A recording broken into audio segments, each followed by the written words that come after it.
দর্শক, ঢাকা সাভার থেকে আমাদের সহকর্মী রাজীব মাহমুদ জানাচ্ছেন গ্যাস সংকটের সবশেষ খবর।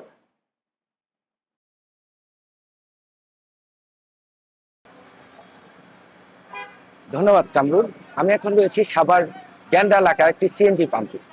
আমাদের সাভারের অধিকাংশ পাম্পেই কিন্তু গ্যাসের চাপ না থাকায় গ্যাস সরবরাহ প্রায় বন্ধ থাকে। যেখানেও পাওয়া যায় সেখানে দীর্ঘ লাইন থাকে। আমি যদি আপনাকে একটু ক্যামেরার মাধ্যমে দেখাই, এখানে কিন্তু মহাসড়কে প্রায় 1 কিলোমিটারেরও বেশি জায়গা জুড়ে গ্যাস নেওয়ার জন্য গাড়ির লাইন, সারি সারি লাইন দেখতে পাচ্ছি। এছাড়াও আমরা যদি আপনাকে একটা তথ্য জানিয়ে রাখি, সাভারের কিন্তু অধিকাংশ এলাকায় বাসাবাড়িতে কিন্তু গ্যাস সরবরাহ বন্ধ রয়েছে। যেখানেও রয়েছে সামান্য সময়ের জন্য আসে, কিন্তু প্রেশার না থাকার কারণে কিন্তু রান্না করা সম্ভব হয় না। এছাড়া তিতাসের গ্রাহকরা কিন্তু গ্যাসের দাবিতে তিতাসের আঞ্চলিক সড়ক ঘেরাও করেছিল। ঘেরাও করে 3 দিনের আলটিমেটাম দিয়েছিল। আজ কিন্তু 3 দিনের আলটিমেটামের শেষ দিন। আমরা তিতাস কর্তৃপক্ষের কাছে কথা বলেছি, তারা আমাদেরকে জানিয়েছেন তারা গ্যাস সরবরাহ ঠিক মতো পাচ্ছে না বলেই গ্রাহককে তারা গ্যাস দিতে পারছে না। যদি সরবরাহ ঠিক হয় তাহলে গ্রাহকের সমস্যাও সমাধান হবে বলে তারা আমাদেরকে জানিয়েছে। এই ছিল আমার কাছে সাভার থেকে গ্যাস সংকটের সর্বশেষ।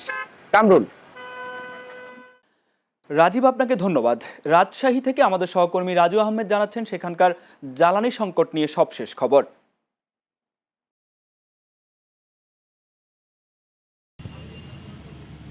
কামরুল, আমি এই মুহূর্তে অবস্থান করছি রাজশাহীর যে প্রাণকেন্দ্র আলুপট্টি এলাকা, সেই আলুপট্টি এলাকায় গুলগো ফুড পেট্রোল পাম্পে। এই পেট্রোল পাম্পে গত 2 দিন আগে রাত্রের বেলা হঠাৎ করে পেট্রোল পাম্পে যে যানবাহন নিয়ে যারা চালক আছে তারা ভিড় করে পেট্রোল পাম্পে জ্বালানি তেলের জন্য। ঠিক একই চিত্র দেখা যায় রাজশাহীর যে রাজশাহী জেলায় যে 44টা পেট্রোল পাম্প আছে সেই পেট্রোল পাম্পগুলোনে। তো হঠাৎ করে চাহিদা বেড়ে যাওয়ার পেছনে কারণ হিসেবে যেটা বলা হচ্ছে যে ঢাকায় সিএনজি গ্যাসের যে একটা সংকট দেখা দিয়েছে সেটারই একটা ভুল ধারণা স্বরূপ এই জ্বালানি তেলের উপরে চাহিদা বেড়ে গেছে বলে আমাদেরকে অনেকে নিশ্চিত করেছে। জ্বালানি তেলের যারা জ্বালানি তেল নিচ্ছেন যানবাহনের জন্য তারা যেটা বলছেন যে যদি কোনো রকম সংকট হয় তখন তো আমাদের কিছু করা থাকবে না, সে কারণে আমরা আগে থেকে নিচ্ছি। আর এদিকে পেট্রোল পাম্প সংশ্লিষ্ট যারা আছে তারা বলছে যে জ্বালানি তেলের কোনো সরবরাহের ঘাটতি নাই, চাহিদা মতো সরকার সরবরাহ করছে। এই গুলগো ফুড পাম্পেও গত 2 দিনে 4400 বা 4500 করে 4500 লিটার করে তেল এসছে, 2 দিনে প্রায় 9000 লিটারের মতো। এছাড়া তারা বলছে যে তার পর্যাপ্ত সংখ্যক চাহিদা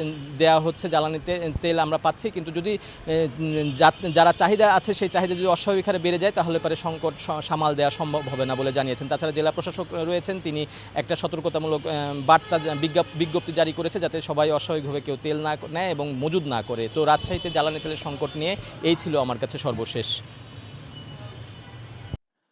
ধন্যবাদ রাজু।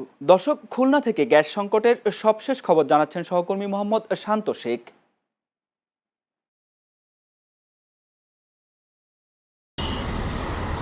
ধন্যবাদ কামরুল। আমি আছি খুলনা ডিএম গ্যাস ফিলিং স্টেশনে। আমি আপনাদেরকে জানাতে চাই, সারা বাংলাদেশে গ্যাসের সংকট সৃষ্টি হলেও খুলনায় এখন পর্যন্ত গ্যাসের সংকট বলতে আমরা এখন পর্যন্ত কিছু দেখতে পাচ্ছি না।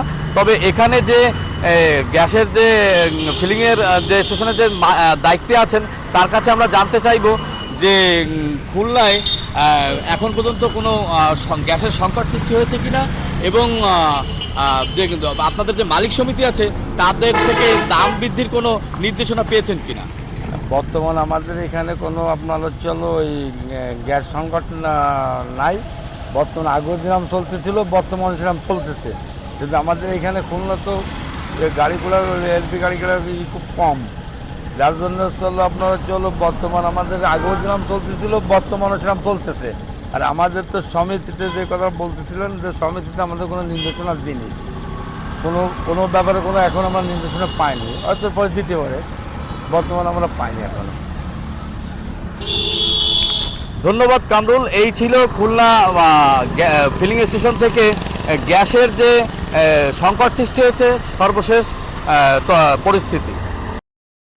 শান্ত, আপনাকে ধন্যবাদ।